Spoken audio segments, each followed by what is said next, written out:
The Father of the Atom, The Oppenheimer Legacy, read and published by Mr. Books. There are moments in history when the course of humanity pivots upon the vision and deeds of a singular individual.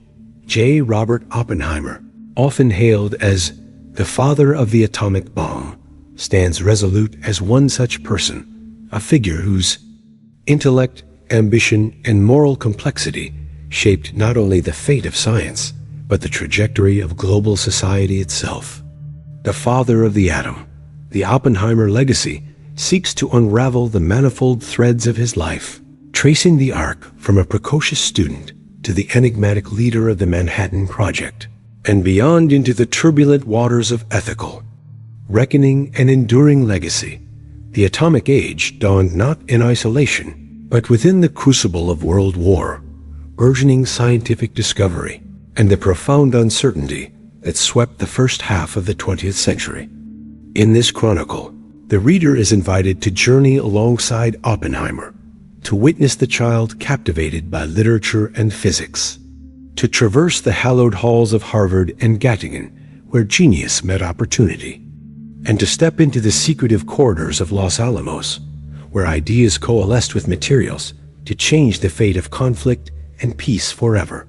But the story of Oppenheimer is far richer than that of a mere inventor or administrative mastermind.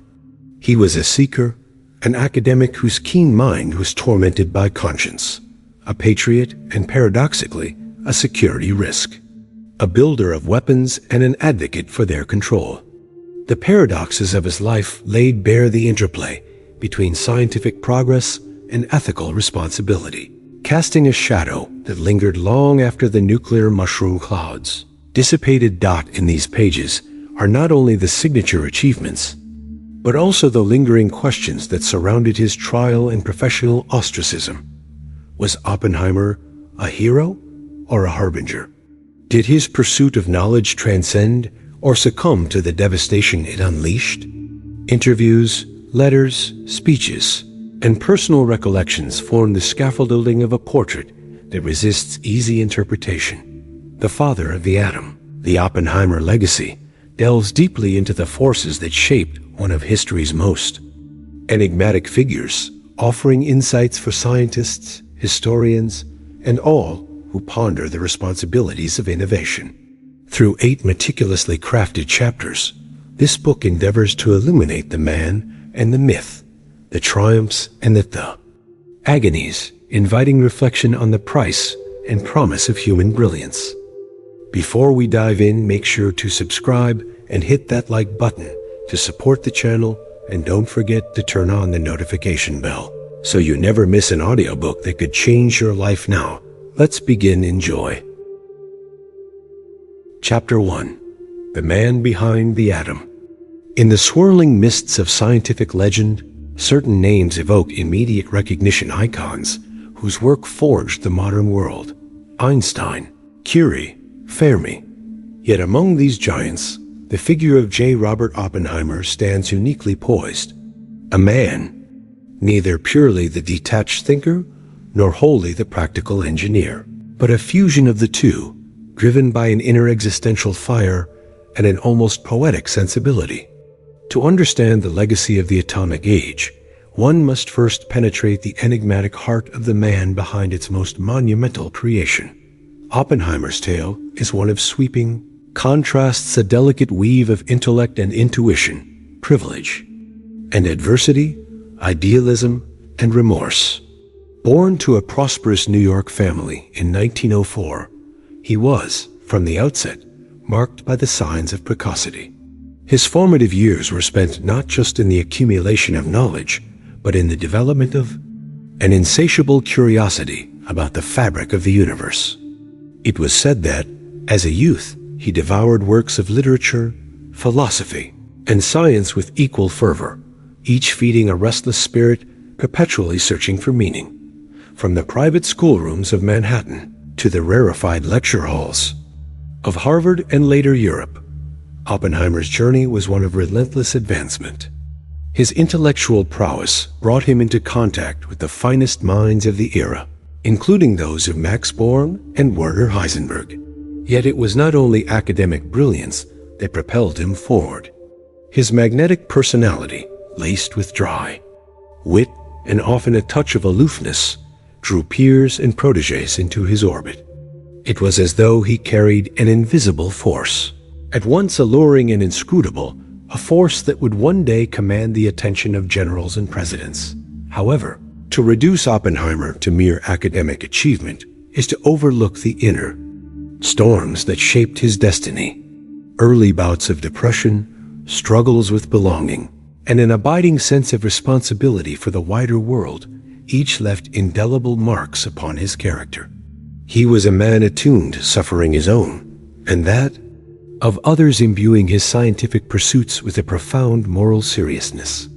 Even as he ascended the ranks of American academia, he maintained an ambivalent relationship with authority, often bristling at institutional constraints and questioning the very purposes of power and progress. This tension reached its zenith with the outbreak of World War II. As the globe teetered on the precipice, Oppenheimer was summoned to lead a task unprecedented in the history of humanity, the creation of an atomic bomb. Under his stewardship, Los Alamos became the crucible where minds, materials, and ambitions collided to forge the weapon that would end the war and forever alter the calculus of human conflict.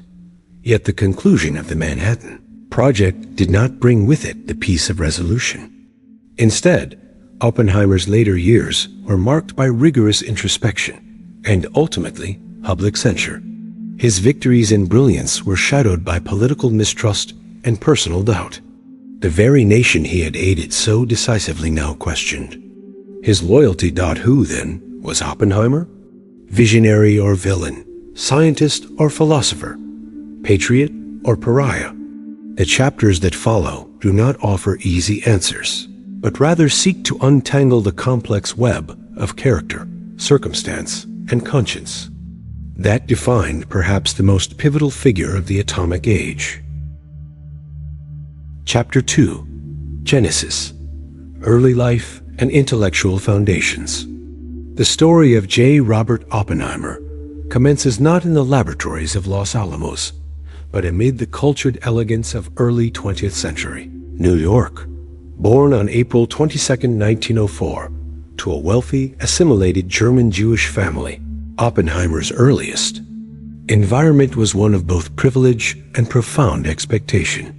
His father, Julius Oppenheimer, a textile importer, and his mother, Ella Friedman, an accomplished painter, fostered a home vibrantly alive with the arts, intellectual debate, and the value of learning above all. From a young age, Robert Oppie, as he would later be known, showed an extraordinary capacity for absorption.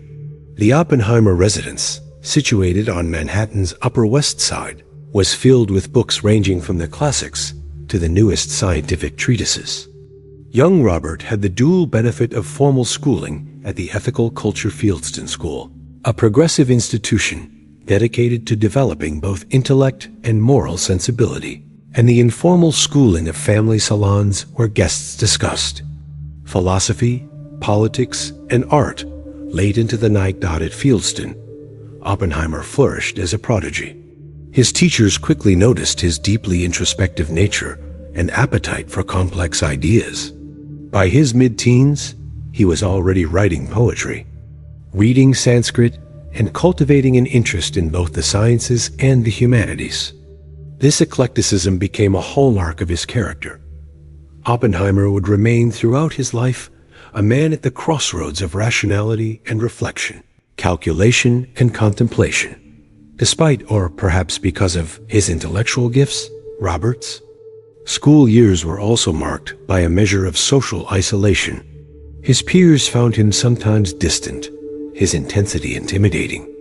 To his teachers and later biographers, it seemed the seeds of his lifelong sense of otherness, the genius who, standing slightly apart, viewed the world through a pane of glass. It was also during this period that Oppenheimer first confronted the darker aspects of his emotional life. He suffered, even as a teenager, from episodes of depression and emotional turbulence. These challenges, minimized by his family, later prompted him to immerse himself further in intellectual pursuits, seeking solace in the vast landscapes of mathematics, physics, and philosophy. At 18, Oppenheimer entered Harvard University, forging his next step along the path to eminence. There, the breadth of his interests blossomed.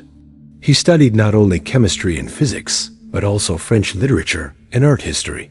While most students struggled to satisfy Harvard's rigorous requirements in 4 years, Oppenheimer graduated in 3, his transcript a testament to sheer determination and ability. One summer in New Mexico, taken to recover from illness, proved transformative. The arid landscapes and stark beauty of the mesas ignited in Oppenheimer a lifelong passion for the American West. It was here, years later, that he would return to lead the Manhattan Project, an irony not lost on those familiar with his sensibilities. Following Harvard, Oppenheimer continued his quest at Cambridge's Cavendish Laboratory, where he first grappled with the hands-on experimental work that would manifest later at Los Alamos. Though he found the routine of laboratory work less congenial and theoretical musings, this period proved formative.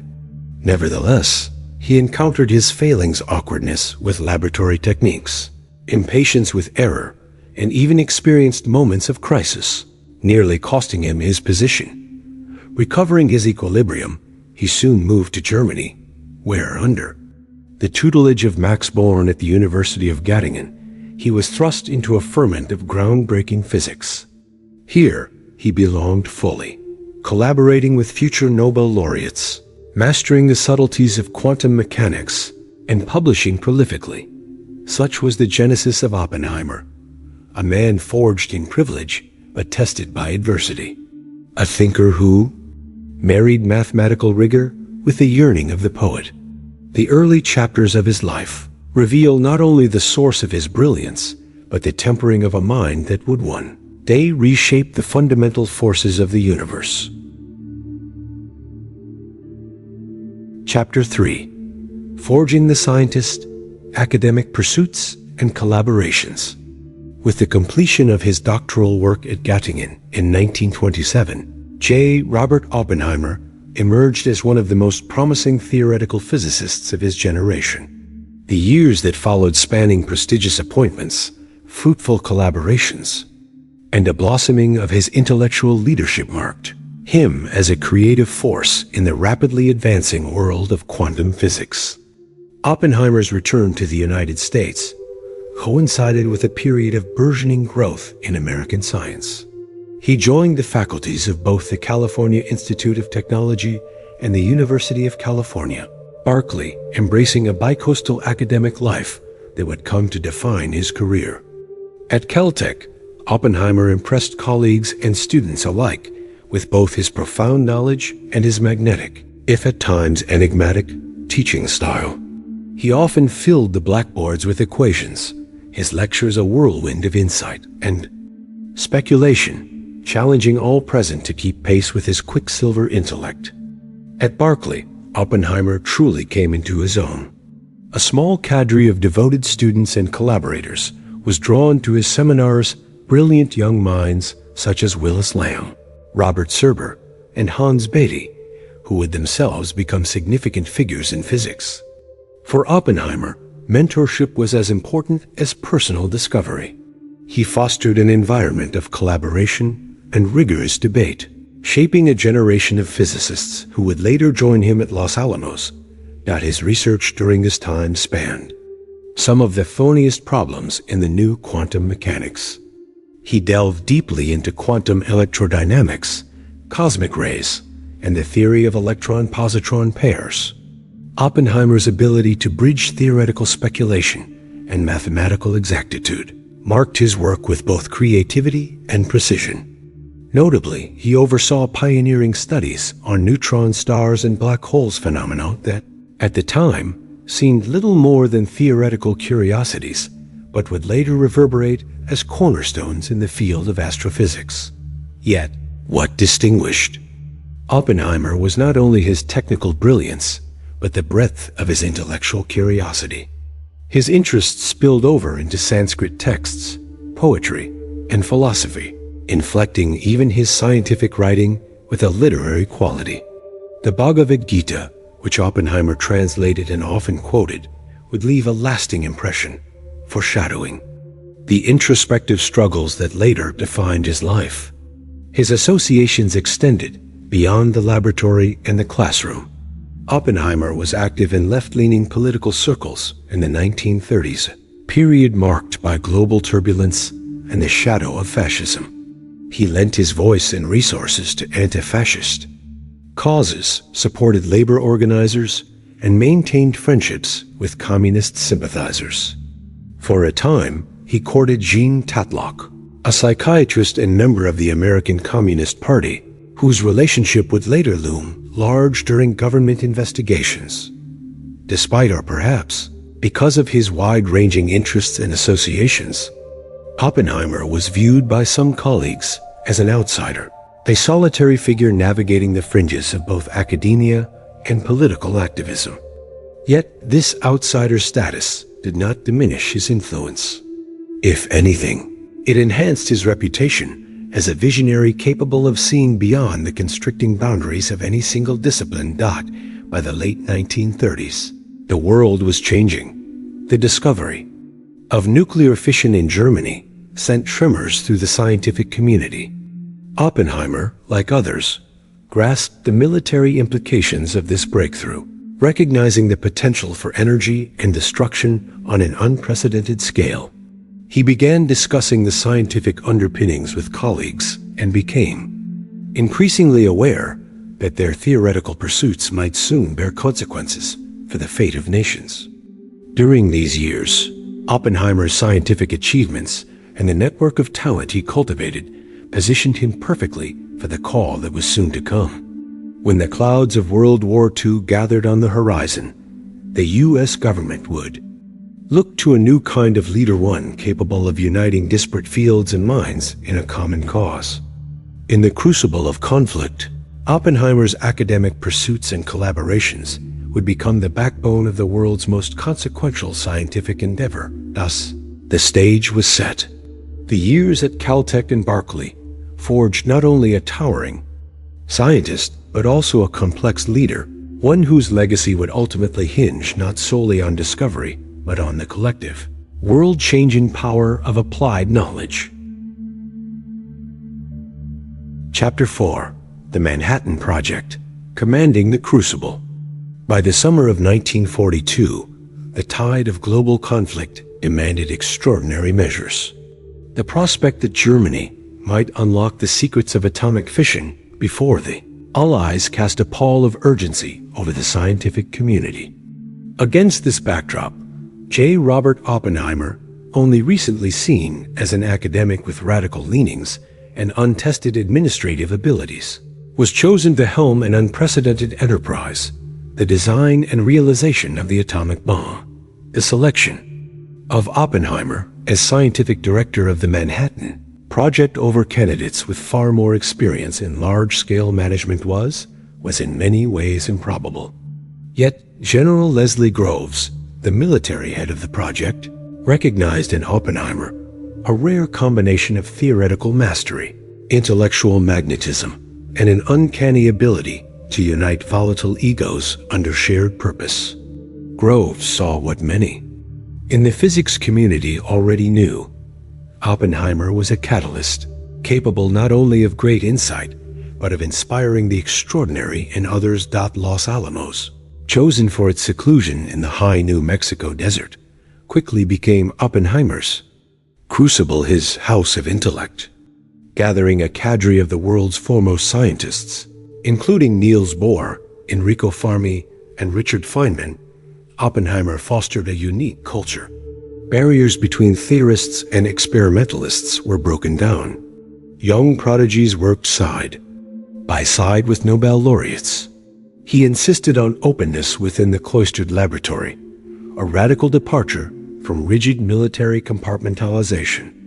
Knowledge flowed freely, and creative solutions flourished.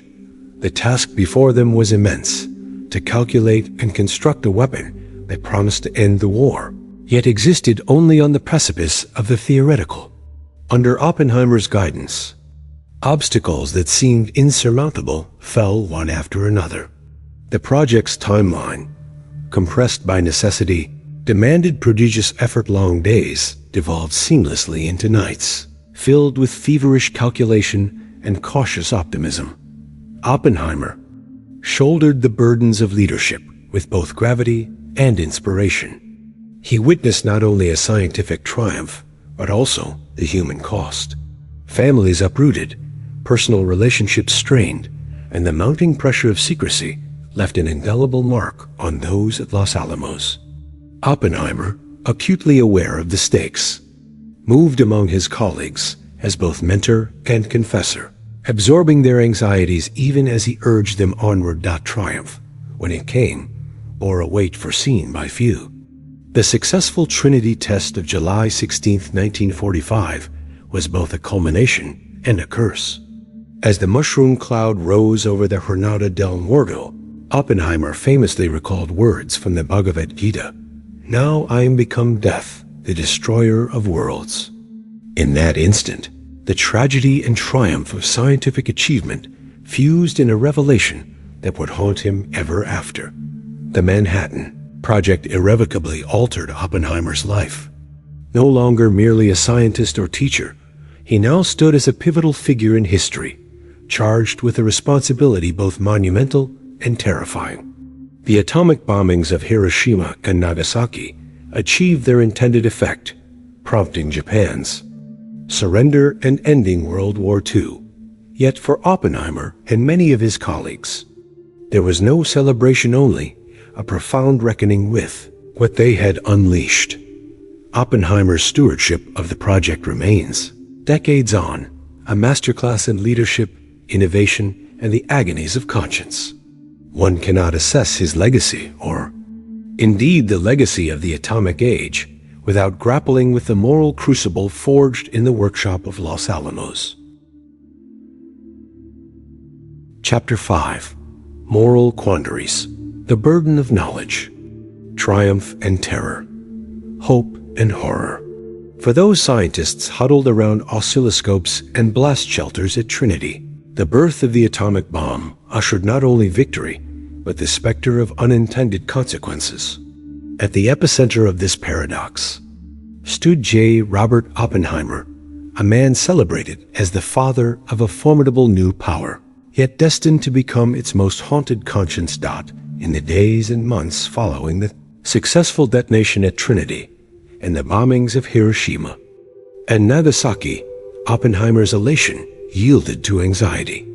The initial relief that the war had ended was swiftly subsumed by the realization that science had irreversibly punctured the limits of human destruction. Observers noted that Oppenheimer moved with a new solemnity. His eyes betrayed sleeplessness. His once ebullient lectures peppered with cryptic allusions to myth and tragedy. For Oppenheimer, the burden of knowledge was not simply intellectual, but existential. The bomb, once theoretical, had now shattered all boundaries, physical, ethical, even spiritual.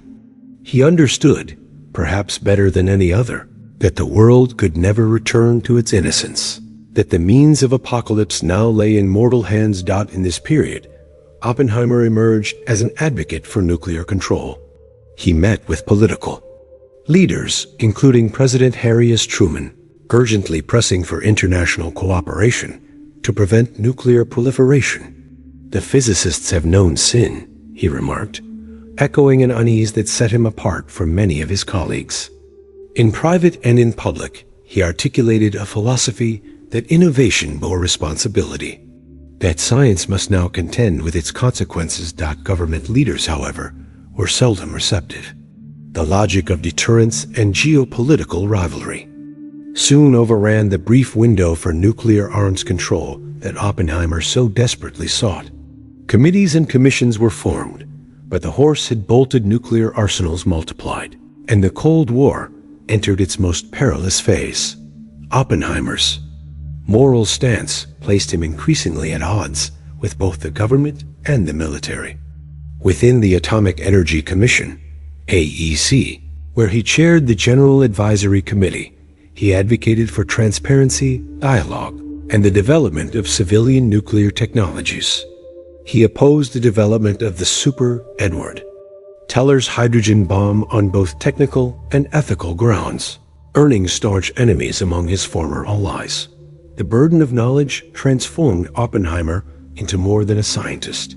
He became a philosopher, a public intellectual whose speeches and essays grappled with the meaning of power in an age of annihilation. Yet this journey came at great personal cost. Allies grew wary, and whispers intensified. Could a man so troubled by what he had created truly be trusted with the nation's secrets? For Oppenheimer, the line between noble scientist and outcast heretic blurred. His burdens of knowledge, of conscience, of legacy became both shield and brand, marking him forever as the tragic Prometheus of the atomic age. The next chapter of his saga would expose the full ferocity of this crucible, a public trial as much about the soul of America as about Oppenheimer himself. Chapter 6. Trial and Fallout. The Oppenheimer Controversy. As the dust settled from the triumphant culmination of the Manhattan Project, a new storm began to brew, one far more personal and insidious than the global conflict that had defined the 1940s. J. Robert Oppenheimer, once celebrated as the savant who delivered victory through science, now found himself at the heart of a controversy that would shake the American scientific establishment, redefine the boundaries of loyalty and dissent, and cast a long shadow over the life of a man who had once shaped the very destiny of nations. That the seeds of Oppenheimer's downfall were sown not in the laboratory, but in the shifting currents of post-war politics. America, having tasted the power of the atomic bomb, now faced the new existential threat of the Cold War. Espionage scandals and widespread anti-communist paranoia fueled a climate of suspicion. Scientists, once revered for their wartime contributions, became targets of governmental scrutiny. Oppenheimer, with his history of left-leaning associations and outspoken ethical qualms, soon became a lightning rod for controversy, his prominence now a liability. The heart of the Oppenheimer controversy pulsed most vitally in 1954, when the Atomic Energy Commission, AEC, convened the now infamous security hearing. Its ostensible purpose, to determine whether Oppenheimer, once the director of Los Alamos and a chief architect of America's nuclear capabilities, could be trusted with access to national secrets. But the hearing's deeper motives coiled around politics, personal vendettas, and ideological battles. The process was equal parts bureaucratic inquisition and personal reckoning. Over 3 weeks, Oppenheimer found himself scrutinized by a tribunal that examined not only his professional decisions, but his private beliefs, friendships, and even his marriage. Testimonies were drawn from a cast of colleagues, including some who owed much of their success to Oppenheimer. The hearing's atmosphere oscillated between the procedural and the vindictive. What was at stake was not only Oppenheimer's security, clearance, but the legitimacy of dissent itself. Central to the prosecution's case was Oppenheimer's complex relationship with leftist politics during the 1930s, a decade rife with political experimentation and conflict. Whereas many intellectuals of the age flirted with communist ideals, often as a reaction to the dire economic and social realities of the Great Depression, Oppenheimer's associations, including relationships with Communist Party members and donations to related causes, were painted in the most sinister of lights. Added to this were his post-war stances on nuclear policy, notably his opposition to the development of the hydrogen bomb, a position at odds with the prevailing voices of escalation. Under relentless questioning, Oppenheimer projected the same enigmatic quality that had defined his scientific leadership. He defended his past with candor, acknowledging both his idealism and his mistakes. He spoke of his desire for openness in science, his profound anxieties about the implications of atomic weaponry, and his fundamental loyalty to the United States. Yet the tribunal seemed fixed on a different narrative, painting Oppenheimer as a security risk whose moral qualms could compromise national security itself. The final report was devastating. Though it acknowledged his wartime contributions, the AEC declared Oppenheimer a risk, stripping him of his security clearance and, with it, his influence over national policy. The scientific community reacted with a mixture of outrage and fear. Many saw the trial as a warning shot, meant to silence critics and ensure conformity. Yet others, including some former colleagues, justified the Commission's decision as a lamentable but necessary measure in perilous times. The personal cost to Oppenheimer was incalculable. The ordeal marked the symbolic end of his public career, rebranding a once celebrated figure into an outsider. In the years that followed, he withdrew from the corridors of power, turning instead to teaching and reflection. Yet he remained, in the eyes of the public and his peers, both a cautionary tale and an ethical touchstone, proof of the dangers faced by those who dare to question the machinery of state. The Oppenheimer controversy remains a critical inflection point in the history of science and government. It thrust forward questions that still resonate. How do we balance the need for national security with the importance of open debate?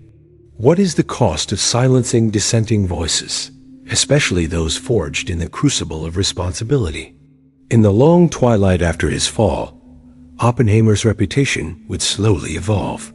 Though never fully restored in his lifetime, later, generations came to view his trial through a more nuanced lens, recognizing the trial as a symptom of a society at war with its conscience. Today, the Oppenheimer controversy stands as a stark reminder not only of the personal costs borne by those who stand at the crossroads of science and politics, but of the enduring necessity to guard the freedom to question, to dissent, and to hope. Chapter 7. Legacy Unveiled. Influence on Science and Society. Oppenheimer's legacy, like the atoms he studied, is both indivisible and infinitely complex. The story of his influence radiates outward across scientific disciplines, political philosophies, and moral frameworks shaping the landscape of thought. Modernity, as surely as the detonation at Trinity reshaped the desert sand at first glance. The measure of Oppenheimer's legacy is clear. He marshaled knowledge and human ingenuity to build the world's first atomic bombs, ending World War II and inaugurating an era of global realignment. Yet his true impact is woven into the subtler threads of innovation, mentorship, philosophy, and public debate. The aftershocks of his life's work continue to reverberate, forcing humanity to grapple with questions of technological power and moral restraint. Scientifically, Oppenheimer's contributions transcend the bomb itself. A prodigy who matured into a leading theoretician, Oppenheimer left indelible marks in quantum mechanics and astrophysics before war redirected his talents. As director at Los Alamos, he forged a unique culture, one where collaboration, argument, and creativity could thrive amidst urgency. Many of his protégés, such as Richard Feynman and Freeman Dyson, later recounted that Oppenheimer's true genius lay not only in his intellect, but in his ability to inspire and challenge others. He fostered an environment where daring ideas could materialize a legacy that endures in national laboratories, research universities, and the ethos of big science worldwide. Oppenheimer's influence reached far beyond physics, into realms of policy and ethics. Witnessing the destructive power of his creation, he became an early advocate for international controls over nuclear arms. His 1945 letter to President Truman, his advocacy for the Baruch Plan, and his public addresses underscored a conviction that technology must be balanced with responsibility. These actions, controversial, often lonely helped seed the broader movement for nuclear arms, limitation, and inspired generations of scientists to see themselves as stewards of their inventions. Equally impactful was Oppenheimer's insistence on the moral dimension of science. Long before debates about artificial intelligence, climate change, or genetic engineering, he articulated the scientist's dilemma, the necessity of confronting the consequences of one's work. In lectures and writings, he admonished peers never to shirk the burden of knowledge. This philosophy, championed by organizations like the Pugwash Conferences and the Bulletin of the Atomic Scientists, remains a touchstone in debates over emerging technologies. In society's broader canvas, Oppenheimer occupies a paradoxical space, the archetype of the scientist as both creator and Cassandra. His life story is invoked in literature, theater, and film not only as an account of technical triumph, but as a meditation on guilt and responsibility. His infamous recitation of the Bhagavad Gita, "Now I am become death, the destroyer of worlds," has become emblematic of the intangible costs borne by those who unleash revolutionary change. The echoes of his ordeal in the 1954 security hearings remain powerful as well. For scientists, politicians, and citizens, Oppenheimer's fate became a warning about the dangers of ideological zeal and the fragility of intellectual freedom. The case catalyzed the creation of safeguards for due process and generated decades of debate on the relationship between the government and the scientific community. The stains of McCarthyism faded, yet the lessons remain: vigilance, skepticism of authority, and the inescapable entanglement between personal conscience and public duty. Oppenheimer's legacy is not only one of caution, but of inspiration. His intellectual breadth, linguistic prowess, and openness to other perspectives set a standard for interdisciplinarity. He blurred the lines between pure and applied science, between philosophy and pragmatism. As science accelerates ever more rapidly today, Oppenheimer's example beckons new generations to embrace both ambition and humility. Today, legacies of the atomic age, the proliferation of nuclear weapons, the promise of nuclear energy, the challenge of existential risk remain unresolved. Oppenheimer's life and choices offer no easy answers, only the reminder that the path of discovery runs parallel to the path of conscience. Through his influence, Oppenheimer ensures that each scientific breakthrough carries a question, not only whether it can be done, but whether it should. Chapter 8. Reflections on Power and Responsibility. Standing at the intersection of science, history, and fate, the life of J. Robert Oppenheimer offers a lens through which to ponder not only the past, but the challenges that define our present and the uncertainty that colors our future. As we draw the final curtain on his story, the themes that haunted him, the pursuit of knowledge, the embrace of power, and the weight of responsibility, remain as relevant as ever. In the wake of World War II, Oppenheimer himself became an icon of reflection, a figure as much concerned with atonement as with achievement. There are no secrets about the world of nature, he observed late in life. There are secrets about the thoughts and intentions of men. This insight, forged in the fires of both creation and controversy, speaks to the enduring duality of technological advancement. Each gain in understanding opens up new horizons. Yet with every discovery arises the potential for both salvation and catastrophe. The story of Oppenheimer is, at heart, a meditation on the ambiguous potency of human ambition. The Manhattan Project's fiery success recast the boundaries of possibility, but it also dissolved the comforting distinction between war and peace, scientist and soldier, knowledge and power. For the first time in history, an individual, the scientist, stood not only at the threshold of the unknown, but at the epicenter of existential risk. The shadow of Hiroshima and Nagasaki did not merely fall on the survivors. It stretched back toward those who had made such destruction possible. Oppenheimer's encounter with responsibility was not unique, but it was uniquely public. His efforts to curb further proliferation, his willingness to voice dissent in the halls of power, and his ultimate exclusion from policymaking circles all demonstrate the perils faced by those who try to wield influence ethically. His story raises perennial questions. How do we reconcile progress with prudence? What obligations do we bear, not simply as discoverers, but as inheritors and stewards of transformative knowledge? In the decades since, each new leap in scientific capacity, whether in genetics, computing, or climate engineering, has echoed the dilemmas Oppenheimer embodied. The institutions he helped create, Los Alamos, the Atomic Energy Commission, and numerous advisory panels, still wrestle with these questions. Like Oppenheimer, today's innovators confront the temptation to pursue knowledge for its own sake, and the moral imperative to govern its consequences. Yet, the pattern of Oppenheimer's legacy is not only cautionary. His intellectual courage, curiosity, and capacity for self-questioning set enduring examples for those who would follow. Faced with condemnation, he neither recanted nor lapsed into bitterness, but continued to teach and write, urging future generations never to divorce technical expertise from reflective wisdom.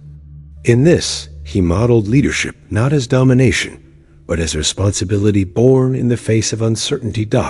As we consider his place in history, it is tempting to see Oppenheimer as tragic a Prometheus, bound by his own gift to mankind. But to do so diminishes his central insight, that the cost of discovery, though weighty, is bearable when matched with humility and moral courage. His life, neither sanctified nor condemned in full, reminds us that true power lies not simply in creation, but in the willingness to account for what has been wrought. Today, the world stands again at a crossroads. The promise and peril of new technologies force us to revisit the lessons of the atomic age. Reflecting on Oppenheimer's legacy, we see that the challenge before us is not to abandon ambition, but to temper it with foresight, not to shun responsibility, but to embrace it as the price of progress. In the final reckoning, Oppenheimer's utility to posterity may lie less in the answers he gave than in the questions he forced us to ask. What kind of world do we wish to build? Can we engineer safety alongside discovery? Will we bear the burdens that come hand in hand with knowledge? It is to these questions, more than any singular achievement, that the father of the atom entrusts his legacy. In remembering Oppenheimer, we remember the enduring struggle to balance the allure of power with the inescapable demands of responsibility. His story does not end, it becomes our own, renewing with every generation that dares to dream, to discover, and to decide. Before we dive in, make sure to subscribe and hit that like button to support the channel, and don't forget to turn on the notification bell so you never miss an audiobook that could change your life. Now, let's begin. Enjoy.